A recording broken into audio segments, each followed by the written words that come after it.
Imagine holding just a tiny piece of plastic, or maybe going for a simple blood draw, and knowing it holds the key. A really life-changing answer. We're talking about something so many people encounter, right? What bring joy? Or anxiety, maybe relief. But, even though they're everywhere, how many of us really get the science behind pregnancy tests? So today, that's what we're doing, a deep dive into pregnancy tests, really peeling back the layers on how they work, how accurate they actually are, and what you absolutely need to know to get, well, reliable results. Yeah. It's more than just watching for a line on a stick. It's about decoding your body's earliest signals, understanding the biology. Exactly. We've looked through the sources you gave us, and yeah, our mission today is basically to boil those down to the most important stuff, give you a complete, clear picture. We want to, cut through any confusion, give you practical knowledge, maybe even a few surprising things along the way. Think of it as your essential guide. Right. A guide to a really crucial bit of personal health info. And right at the heart of it all, whether it's an at-home test or one at the clinic, there's this one special signal, a hormone called HCG. That's the one? It's the star of the show, really. Yeah. The key. Okay, so if HCG is the master key, let's unpack that. What exactly is HCG? Why is it the signal for pregnancy? Well, HCG stands for human chorionic gonadotropin. And it's remarkable because it's a hormone that's pretty much exclusively produced during pregnancy. Your body doesn't normally make it otherwise, which is exactly why it's such a reliable marker. Okay, only during pregnancy. Got it. So once a fertilized egg implants in the uterine wall, and this usually happens about, say, 6 to 10 days after conception, the placenta starts developing, and it starts producing HCG. Ah, the placenta. Yeah, it's like the first announcement from the new arrival sent out almost immediately. So it's not just a subtle thing then. It starts building up right after implantation. And it doesn't just appear, it grows, right? The levels increase. Oh, absolutely, and quickly. Once it starts, the HCG levels rise incredibly fast. In those first few weeks, they typically double every 2 to 3 days. Double. Yeah. Every 2 to 3 days. Wow. Yeah, it's a rapid increase.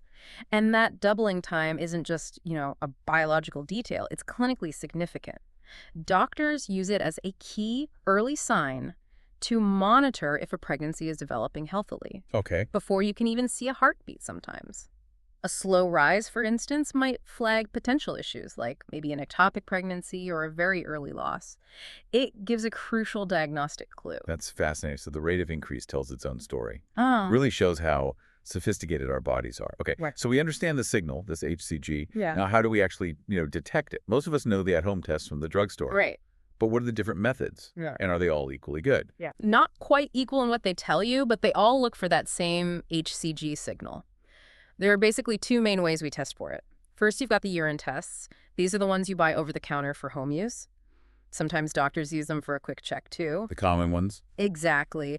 The magic is these reactive strips inside. They have specially designed antibodies, little proteins engineered to grab onto HCG molecules specifically.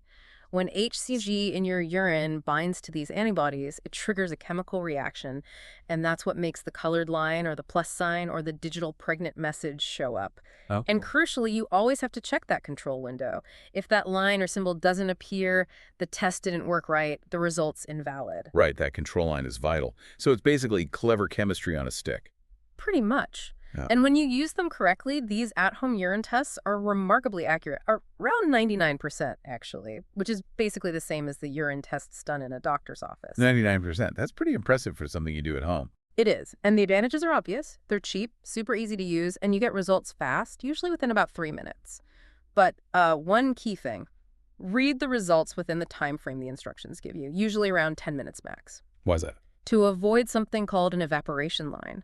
After too long, the urine evaporates and can sometimes leave a faint, colorless line that looks a bit like a positive, but it's just residue. It can be really confusing. The dreaded evaporation line. I've heard of that. Okay, so the quick and easy route is very accurate for a yes-no, but it's not the only way. What's the other type? The second type is a blood test. These have to be done in a doctor's office or lab. They take a blood sample from a vein.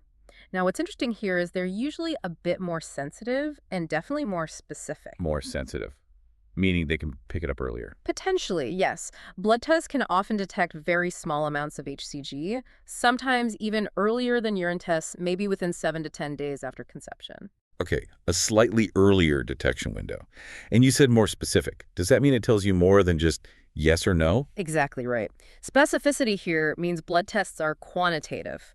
They don't just say HCG present, they measure the exact amount of HCG in your blood. Usually in milli-international units per milliliter, MIU/mL. They give you a number. Yes. And that number is really useful. It allows a doctor to track the HCG level over time to see if it's doubling properly, like we discussed earlier. Right, that doubling rate. Precisely. It's much more informative for monitoring the health and progress of an early pregnancy than just a simple positive-negative. If the levels aren't rising as expected, or if they're unusually high or low, it signals the need for a closer look. So the how much aspect makes it a powerful diagnostic tool for doctors, not just a personal confirmation. That makes sense. A much deeper insight. For sure. But because they cost more and, involve an office visit and a blood draw, they're less common than urine tests for just finding out if you're pregnant.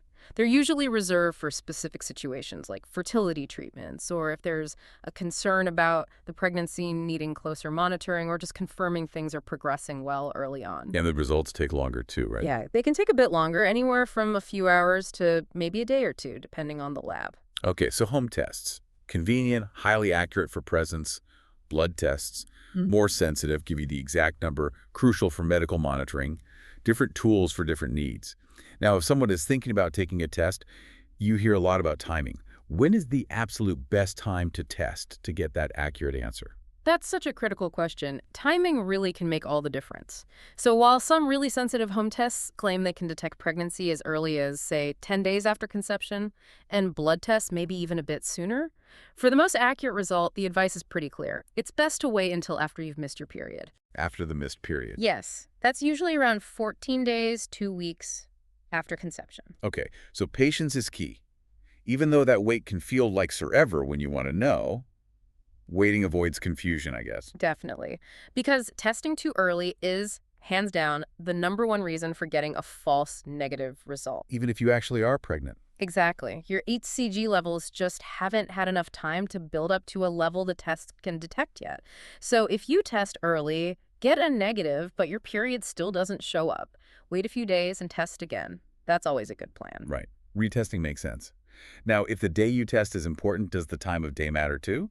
Like for the at-home ones? It can, yeah, especially with those urine tests. If you can, the best advice is to use your first morning urine. First thing in the morning. Why is that? Because your urine is most concentrated then, after you haven't been drinking fluids overnight. So the HCG levels, if they're present, will be at their highest concentration and easiest for the test to pick up. More concentrated, easier to detect. Makes sense. Yeah. If you can't do first morning urine, then try to hold your urine for at least 3 hours before testing. Give the HCG a chance to build up a bit. Yeah. And here's another key tip. Don't drink a ton of water right before you test. Oh. Because you can dilute your urine too much, and that can dilute the HCG levels, potentially causing a false negative, especially if it's very early on. So dilution is the enemy. Good tip. Any other must-knows for using those home tests effectively? Oh, absolutely. A few crucial ones. First, and this sounds obvious, but read the instructions carefully and follow them exactly. Don't just assume you know how it works. Right. Different brands can look slightly different, have different wait times. A faint line, for instance, usually still counts as a positive, but the instructions will tell you for sure. Don't guess. Right. Second, check the expiration date on the box. An expired test might not be reliable. Good point. And finally, if you're unsure or just want extra confirmation, maybe use 2 tests, perhaps even different brands. It can give you peace of mind. Oh, and one more thing, though it's rare. Some non-pregnancy related health issues, like certain tumors, can sometimes produce HCG. It's uncommon, but it highlights why follow-up with a doctor is always important contextually. Okay, those instructions really aren't just suggestions then. Following them is key to getting it right. Avoids unnecessary stress. So let's talk accuracy overall. We said 99% when used correctly. But can they ever be wrong? Are there exceptions to that reliability? That's a great question, because while they are very accurate, they aren't foolproof. There are nuances. So false negatives, getting a not pregnant result when you actually are much more common than the opposite. Okay, more common to get a false negative. Yes. And like we just covered, the main reason is testing too early. HCG just isn't high enough yet. Other reasons. Maybe using the test wrong, like not enough urine, or maybe too much flooding the strip, or again, having really diluted urine from drinking lots of fluids. It often comes back to timing and following directions. So if you get a negative but still have symptoms or your period is late, retesting in a few days is definitely the way to go. Absolutely. Now, false positives getting a pregnant result when you're not, those are rare, but they do happen. Okay, what could cause that? One possibility is something called a chemical pregnancy. This is a very, very early pregnancy loss. Implantation occurs, HCG production starts, so you get a positive test. But then the pregnancy unfortunately doesn't continue to develop. Okay. It often happens so early, maybe around the time of your expected period, that without these sensitive tests, many people might have just thought their period was a bit late or unusual. Right. Another potential cause, though less common, is taking certain fertility medications that actually contain HCG. They can interfere with the test results. Fertility drugs. Okay. What about normal medications, like cold medicine or pain relievers?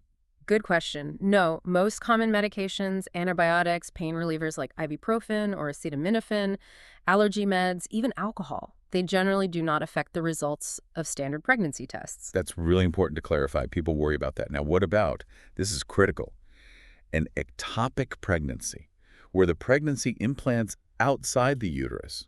Will the test still be positive? Yes, absolutely. An ectopic pregnancy will still result in a positive pregnancy test because implantation has occurred even though it's in the wrong place, like a fallopian tube. The tissue is still producing HCG. Okay. And that's exactly why it's so vital to follow up any positive home test result with a healthcare provider. They need to confirm not just that you are pregnant, but that the pregnancy is located correctly inside the uterus. An ectopic pregnancy needs urgent medical attention. Wow. Okay. Understanding these possibilities, false negatives, rare false positives, chemical pregnancies, ectopics showing positive, it really gives you context. It helps interpret the result more wisely and know when getting professional advice is crucial. It's not just about the line itself. All right, so let's shift gears. Let's say you've taken the test, follow the instructions, and you get that positive result. What's next? For many, that's a huge moment, right? Lots of emotions. Yeah. What's the immediate practical advice, the first steps? Yeah, that's a pivotal moment. And the sources are quite clear on the first few actions. First thing, if you're not already doing it, start taking prenatal vitamins. Specifically, make sure they contain folic acid. Folic acid, right away. Yes, it's incredibly important. Folic acid helps prevent major birth defects of the baby's brain and spine, and these often develop very early, sometimes before you even know for sure you're pregnant. So starting immediately is key, ideally even before you conceive, but definitely right after a positive test. Second step, call your healthcare provider, get that first appointment scheduled. Even if the appointment isn't for a few weeks. Exactly. It might not be right away, especially if it's very early, but making that call gets the ball rolling. It establishes care, gets you on their radar. At that first visit, they'll likely confirm the pregnancy, talk about your health history, figure out an estimated due date, and start discussing healthy habits and what to expect. Okay, so setting up that professional support system from the start makes sense. What about daily life stuff? Any immediate changes recommended? Good point. Yes. The third key action is to adopt healthy habits right away. This means stopping alcohol consumption and quitting smoking immediately. Both can seriously harm the developing baby. No alcohol, no smoking. Got it. And you'll also want to start limiting caffeine intake. There are guidelines for safe amounts, which your provider can discuss with you. But basically, adopting these healthier habits is fundamental right from the beginning. It really underscores that a positive test is just the start of this big journey. Yeah. Those initial steps, vitamins, doctor, healthy habits, they're foundational for both the pregnant person's health and the baby's development. Sets the stage for the months ahead. Okay, we have covered a lot today in this deep dive. We started with the science of HCG, that really unique signal the body sends out. Then we broke down the differences between urine tests and blood tests. You know, how sensitive they are, what they're used for. Right, the quantitative aspect. Exactly. And we talked about those crucial tips for getting accurate results, timing, first morning urine, following those instructions to the letter. Super important. And finally, what to do after getting a positive result. Those key first steps for a healthy start. Yeah, exactly. And hopefully understanding all this, how the tests work, what can influence them, what comes next, gives you, the listener, clearer information, more confidence. Whether you're trying to get pregnant, trying to avoid it, or maybe you're just fascinated by the biology of it all, having this knowledge is really valuable. It really is. So here's something to think about. Consider that incredible, almost hidden, biological symphony happening inside. A tiny group of cells signals its arrival to the entire body within days, creating the specific chemical signature we can actually detect. It is pretty amazing when you think about it. It really makes you wonder, doesn't it? What other subtle signals are our bodies sending all the time? Signals we're maybe just starting to learn how to decode, holding answers about our health, our future, maybe even our existence. Well, we hope this deep dive has given you a new appreciation for the clever science behind something as common as a pregnancy test, and maybe for the incredible wisdom of your own body, too. Thanks so much for joining us for this exploration.